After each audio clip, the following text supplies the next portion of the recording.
Good morning. কেমন আছেন সবাই? Let's get started with today's reading. আজ 14/1/2026 কেমন যাবে দেখে নেব। It's a pick a pile reading, so আপনাদের সামনে as usual তিনটে পাইল থাকবে।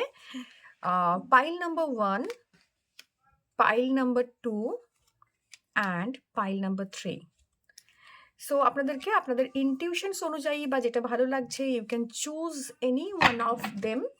এবং যদি মনে হয় একের থেকে বেশি মানে একাধিক পাইল আপনাকে রেজোনেট করছে, so you can choose from there also, যেখান থেকে গাইডেন্স থাকবে নিশ্চয়ই আপনার জন্য। আর এটা জেনারেল রিডিং হতে পারে যে সব মেসেজেস আপনার জন্য রেজোনেট করছে না, যেটুকু রেজোনেট করছে keep it with you and যেটুকু করছে না leave it for the others. Okay, so pile number 1, pile number 2 and pile number 3. So we will start with pile number 1. Pile number 1 এ কি এসছে দেখে নেব। Next, create a safe space for yourself and those you love. তো এটা খানিকটা family related জায়গা থেকে আসছে, বা আপনার ওয়ার্ক স্পেসের জায়গা থেকে আসছে, বা আপনার পার্সোনাল রিলেশনশিপ উইথ ইয়োরসেলফ এবং উইথ আদার্স, এই জায়গা থেকে মেসেজটা কনভে হয়েছে আজকের জন্য। আজকের দিনে আপনি আপনার ফ্যামিলি, আপনার কাজের জায়গা, সব কিছুর জন্য safe space is very important. তো creating nest and also nest indicates rest, proper amount of rest আপনার জন্য ইন্ডিকেটেড হচ্ছে, বা আপনার কমফোর্ট জোনকে বলা হচ্ছে।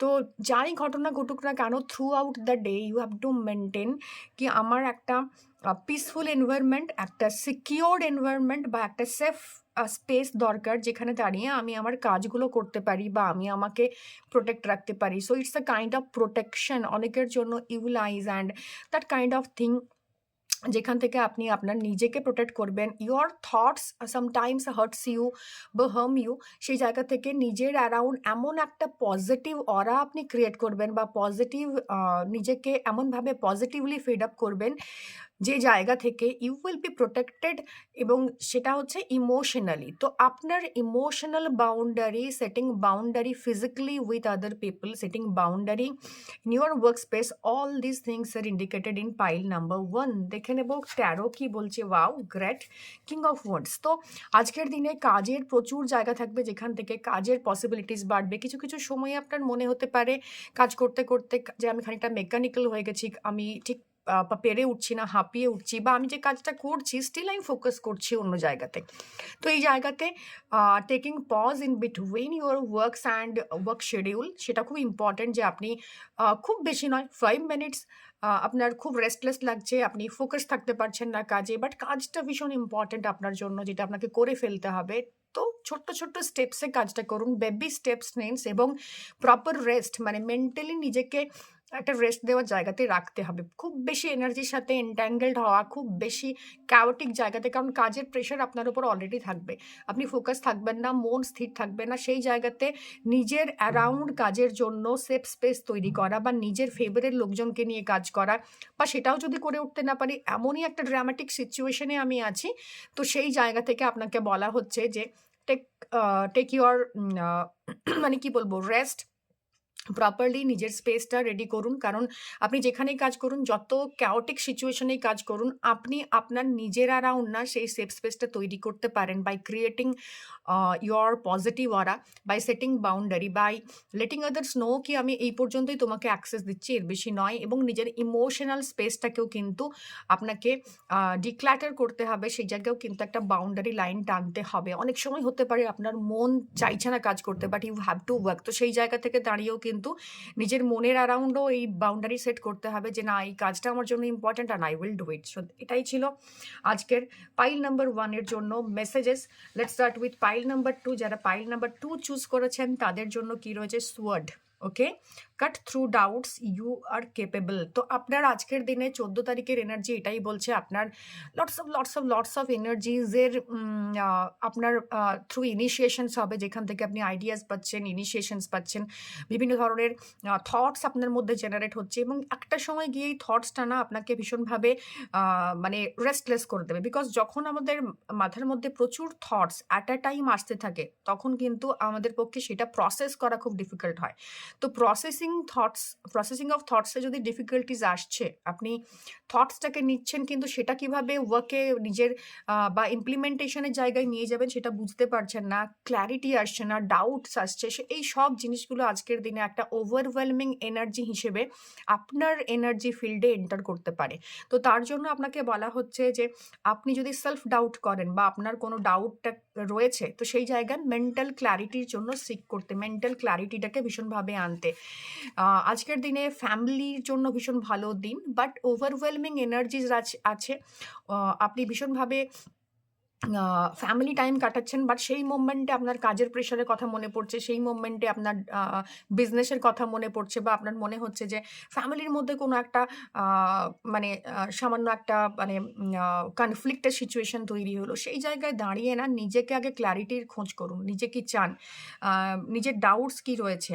তো সেই জায়গাতে ওই কমিউনিকেশনের গ্যাপটা আপনি তখনই ব্রিজ আপ করতে পারবেন যখন আপনি সেই স্টেটে বিলং করবেন। তো অ্যাওয়ারনেসের খুব ইম্পর্টেন্ট রয়েছে আজকের দিনে, এবং আপনি যদি ফুল কনসিয়াসনেসের সাথে বা অ্যাওয়ারনেসের সাথে আজকের দিনটা কাটাতে পারেন, that is the best solution to every problem for today. যারা পাইল নাম্বার 2 চুজ করেছেন, কারণ এই ক্যাওটিক সিচুয়েশনে আপনি কি চান, এক্স্যাক্টলি আপনার মোটো কি, ফ্যামিলি টাইম ভালোভাবে কাটানো। তো সেই জায়গায় কনফ্লিক্ট এলে অ্যাভয়েড কনফ্লিক্টটাকে দূর করতে হবে, বা তার জন্য স্টেপস নেওয়া ইজ অলসো ভেরি ইম্পর্ট্যান্ট। তো ইমোশনালি নিজেকে নিজের ডাউটসগুলোকে দূরে সরিয়ে রাখা, নিজে কি চাইছেন সেটার ক্ল্যারিটি থাকা। তো cut doubts in the sense having clarity. তো আপনি যাই কাজ করুন না কেন আজকের দিনে, it's a peaceful environment, but মাঝে মধ্যে হতে পারে যে আপনার মধ্যে ডাউটস আসছে, বা আপনি ফ্যামিলি টাইমটা আজকে যেটা চুজ করেছেন, আজকে এই নিজের ইমোশনালি স্যাটিসফ্যাকশন যেটা পাচ্ছেন, সেই জায়গায় যখন কোনো ডাউট আসছে যে আমি কাজ করে উঠতে পারছি না, আজকের দিনে আমার বিজনেসটা করা হলো না, বা আজকে আমাকে অফ ডে নিতে হলো, এই জায়গায় দাঁড়িয়ে যে মোমেন্টে আপনি আছেন সেই মোমেন্টটাকে এনজয় করুন, এবং সেই রিলেটেড জায়গা থেকে ডাউটসগুলোকে সরিয়ে দিন। নিজের ওপর যদি হার্টস হন বা নিজেকে এমন একটা বাউন্ডারির মধ্যে বেঁধে ফেলেন যেখানে শুধুমাত্র আপনি আপনার নিজের প্রতি নিষ্ঠুর হচ্ছেন, তো এখানে আপনাকে ক্ল্যারিটি আনতে বলা হচ্ছে যে যা কাজ করছেন সেটা উইথ ক্ল্যারিটি করুন, নিজের ডাউটটাকে সরিয়ে ফেলুন। আপনি ফ্যামিলি টাইম এনজয় করছেন, এটাও একটা ব্লেসিংস আপনার জন্য। তো আজকের দিনে এটাই বলা হচ্ছে যে আপনার মধ্যে ক্ল্যারিটি থাকতে হবে, আপনি কি করছেন সারাদিন, কিভাবে নিজের টাইমটাকে স্পেন্ড করছেন, এবং সেটাকে আরও মিনিংফুল বানানো। সো এটাই ছিল পাইল নাম্বার 2 এর জন্য জেনারেল গাইডেন্স 14 তারিখের। Let's start with pile number 3। Okay, pile number 3 phoenix. তো rise from the ashes and shores. তো এখানে অনেকটা আপনাকে ফ্রিডম দেওয়া হচ্ছে, যে হ্যাঁ আপনার মানে এই ফ্রিডমটা না অনেকটা ব্লেসিংসের মতো। মানে আপনি কাদাতে আছেন, অথচ কাদা মাখামাখি করে আপনি ভাবছেন যে কি করা যায়। তো আপনাকে বলা হচ্ছে যে কাদা থেকে বেরিয়ে আসতে, এই নোংরা জায়গাটা থেকে বেরিয়ে আসতে, বিকজ এখান থেকেই কিন্তু জার্নি স্টার্ট হবে। এমন নয় কাদাটা আপনি ঝেড়ে ফেলতে পারবেন, এটার দাগ আপনার জামা কাপড়ে থাকবে, আপনার শরীরে থাকবে, but you have to take at least you have to make an effort. তো আজকের দিনে এই এফর্টটা করতে বলা হচ্ছে যে আপনার মনে হচ্ছে এভরিথিং ইজ লস্ট, তো আমি আর কি করতে পারি, বা আজকের দিনটা আমার জন্য শুরুটাই এমন হয়েছে যে সব কিছু যেন একটা ওভারওয়েলমিং, সব কিছু একটা negative situation. But believe me, এখান থেকেই কিন্তু মানে পাঁক থেকে অ্যাকচুয়ালি পদ্মফুল জন্মায়। তো সেই জায়গাটাতে আপনাকে আপনার উত্তরণটা কোন পথে হচ্ছে, দ্যাট ইজ ভেরি ইম্পর্ট্যান্ট। আজকের দিনে আপনি কি স্টেপস নিচ্ছেন, আপনি কি ভাবছেন। এই যে বললাম 6 অফ সোর্স এসছে, এটাই এখানে আপনাকে বলছে যে আপনি আপনার পাস্টটাকে বা কালকের ঘটনাটাকে বা আপনার এক্সপিরিয়েন্সটাকে, আপনার দিনের শুরু যেটা হয়েছে খুব বাজেভাবে বা খুব ব্যাডলি, এটাকে আপনি হয়তো ঝেড়ে ফেলতে পারবেন না, থ্রু আউট দ্য ডে আপনাকে ক্যারি করতে হবে। বাট এই ব্যাপারটা যেন আপনাকে স্লথ না বানায়, এই জায়গাটা, এই ইমোশনটা, এই ফিলিংটা যেন আপনাকে স্লথ না বানায়, আপনার জন্য যেন নেগেটিভ, মানে পুরো দিন আপনাকে যেন নেগেটিভিটির মধ্যে রাখতে না পারে, তার জন্য আপনাকে এটা ক্যারি করতে হবে আপনার সাথে। ইটস অবভিয়াস, কারণ একটা এক্সপিরিয়েন্স আপনি করে ফেলেছেন at the very beginning of the day. তো সেই জায়গা থেকে সেটাকে আপনাকে থ্রু আউট দ্য ডে নিয়ে যেতে হবে, সেইভাবেই আপনি যাবেন। ব্যাপারটা আপনার মনে পড়বে, ঘটনাটা আপনাকে পিঞ্চ করবে, আপনাকে প্রবলেমের মধ্যে ফেলবে, বাট বিলিভ মি, যদি আপনি বিশ্বাস করেন যে এটা আমাকে নিয়ে চলতে হবে, আমার কোনো অল্টারনেটিভ নেই, বাট এটা আমি পিসফুলি হ্যান্ডেল করব, তখন দেখবেন সেই জায়গায় যে স্লথনেসটা ছিল, যে রিজিডিটিটা ছিল, সেটা ব্রেক হচ্ছে। কারণ আপনার ইমোশনাল যে রেজিস্ট্যান্সটা সেটা ব্রেক করাটা আজকের দিনে খুব ইম্পর্ট্যান্ট। কারণ এই জায়গা থেকেই আপনি নতুনভাবে ভাবতে শুরু করবেন। সিচুয়েশনসটা না আপনার উপরে হাবি হবে না। আপনি দেখবেন যে সলিউশনস বেরোচ্ছে। You are focusing on the solutions. তো এখানে ফিনিক্স এটাই বলছে to focus on the solution. আজকে যেকোনো সিচুয়েশনে যেকোনো ওভারওয়েলমিং বা আপনাকে প্রচুরভাবে সেখানে ইন্ডালজ হতে হচ্ছে একটা সিচুয়েশনে যেটা আপনি চাইছেন না, সেই জায়গা থেকে তখনই আপনি বেরোতে পারবেন সেই কাজগুলো প্রপারলি মেইনটেইন করে, যখন আপনি নিজেকে এটা বোঝাতে সক্ষম হবেন যে আমাকে এখান থেকেই শুরু করতে হবে। এই জায়গায় আমি আছি, বাট আমাকে আমার নিজের জন্য কী করে ফেলতে হবে? আমার টু ডু লিস্টে আজকের দিনে কী রয়েছে? আমাকে কোন কাজটা, এই কাজটা বাদ দিয়েও কোন কাজটা আমাকে করে ফেলতে হবে? এই ব্যাড এক্সপেরিয়েন্সটা আমার হয়েছে, স্টিলটাকে সাইডে রেখে, পুট অ্যাসাইড করে আমাকে কিভাবে এগিয়ে যেতে হবে। সো এটাই ছিল পাইল নাম্বার 3 এর জন্য আজকের রিডিং। দেখা হবে কালকের রিডিংয়ে। Till then tata.